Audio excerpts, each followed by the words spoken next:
Magandang araw mga kaibigan. Medyo malungkot, nakakabahalang balita ang pag-usapan natin ngayon tungkol po sa security ni Vice President Sara Duterte.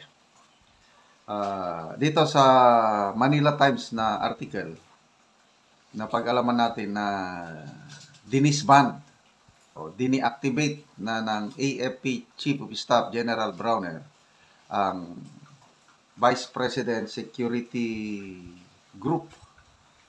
So ito, ang title is Vice President Security Group disbanded by Red Mendoza, April 5, 2025. So, bago pa. So basahin ko ha.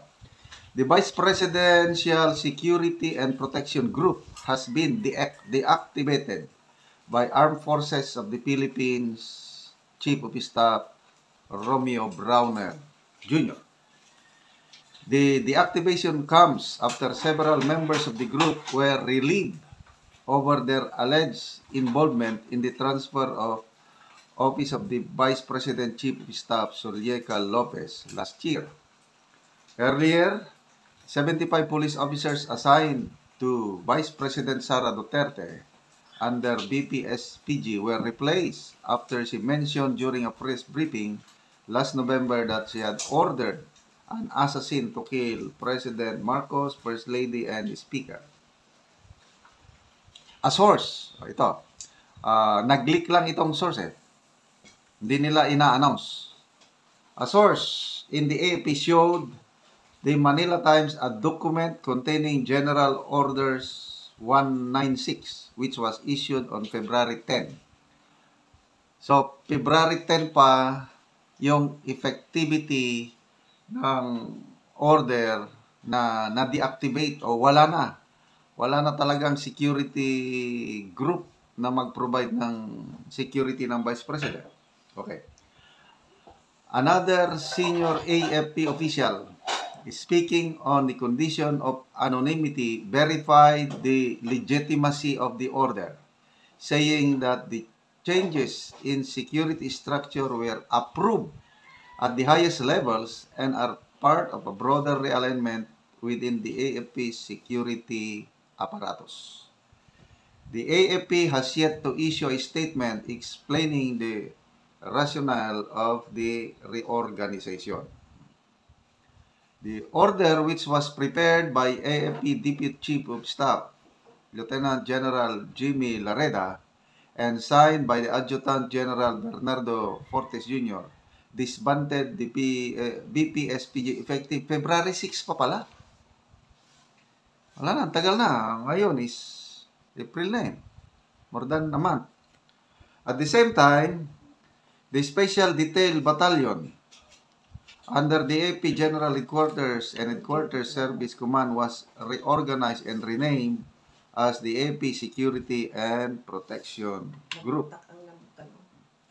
The ASPG, according to the order, will provide security not only for the Vice President, but other very important persons as approved by the Department of National Defense. The group will have 18 officers and 329 enlisted personnel and will be headed by a commander with the rank of a colonel or captain in the Philippine Navy. The BPSPG was formed in June 2022 to separate it from the Vice Presidential Security Detachment. Okay, so ganito. Yung previous, ang security detail ng Vice President ay nanggagaling sa Presidential Security Group. So, nung nanalo ang unit team, dahil maganda pa ang relasyon, nag-create ng bagong unit, yung Vice Presidential Security Group. So, separate siya sa Presidential Security Group. Ngayon, dahil sa Bisaya pa, bungkag lapinig, nag-divorce ng unit team, wala na. Wala nang sariling unit ang Vice Presidential Security, ano na lang, galing na sa ASPG, na yung mag-provide pa rin ng security, ito na, yung ASPG. AFP Security and Protection Group. AFP Security and Protection Group. Dito manggagaling ang mga security detail na i-assign kay VP Sara. So, anong ibig sabihin nito? Ang seguridad ng Vice Presidente natin ay mailagay na sa alanganin kasi kakaunti na ang security niya, hindi katulad noon. But, alam niyo naman, ang ating Vice Presidente, hindi siya kung masyado, kung anong ibigay, yun lang. Sabi nga niya noon is, pwede siyang mag-hire. Pwede siyang mag-hire ng private agency. Hindi siya magmamakaawa sa AFP o PNP. Kasi yung mga tinanggal yung mga security niya tapos papalitan ng bago, hindi niya na tinanggap. Kasi ang importante dyan sa security, yung mapagkatiwalaan mo. Bakit ka tatanggap ng security dito, hindi mo man kilala, hindi mo mapagkatiwalaan? Di wag na lang. So, ito pa. Pasalamat tayo sa Manila Times dahil sila ang nakakuha ng, may source sila, may order General Orders number 96 ba yun? So, klaro talaga na meron talagang order dated February 10. Ano na yung